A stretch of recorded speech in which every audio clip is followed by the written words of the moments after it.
Welcome to CBS This Morning. We begin with a very unsettled world where tensions over the U.S. killing of Iran's most important general are escalating to new heights today.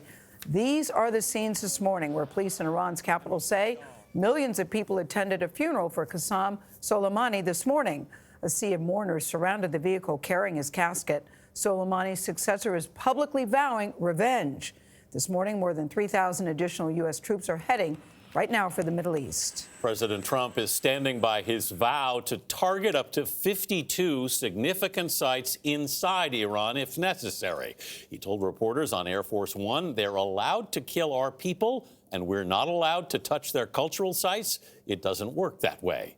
Iran's foreign minister says any such attack would be a war crime. Elizabeth Palmer is in Tehran, Iran's capital, and was amid the massive crowd attending the general's funeral. Elizabeth, how is Iran responding? Well, very emotionally. We're starting to see the fallout from Qassem Soleimani's assassination. First of all, politically, Iran has announced that it's going to virtually pull out of what is already a very tattered nuclear deal. It said it's just going to go back to enriching as much uranium as it chooses.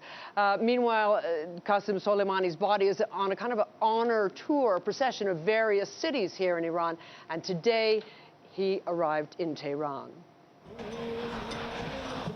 Not since the death of Ayatollah Khomeini 30 years ago have crowds like this turned out to mourn a leader. In life, Qassem Soleimani was celebrated as a military commander.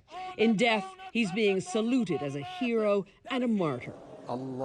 Iran's current supreme leader, Ayatollah Khamenei, wept as he led the prayer service in Tehran. The two men had worked closely to steer Iran's foreign policy and extend its influence in the Middle East. This is not just a mourning procession, it's a political message designed to demonstrate that all Iranians are united in anger and in outrage against the United States.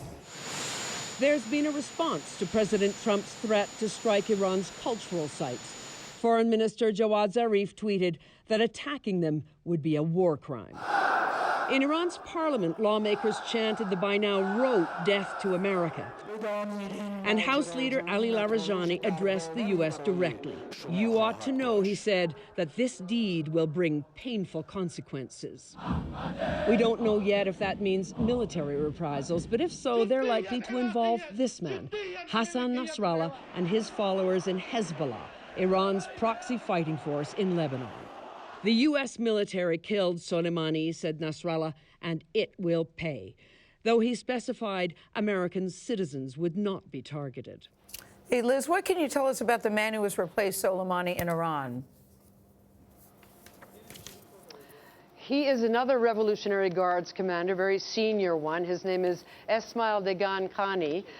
He's been on a U.S. sanctions list since 2012 because he's believed to, among other things, have overseen the distribution of weapons and money to Iran's proxies overseas. He's a shadowy figure. It remains to be seen whether he has the strategic strength that Soleimani did. He probably doesn't have Soleimani's by now mythic charisma. All right, Elizabeth Palmer, the world is watching. We thank you, reporting live from Tehran.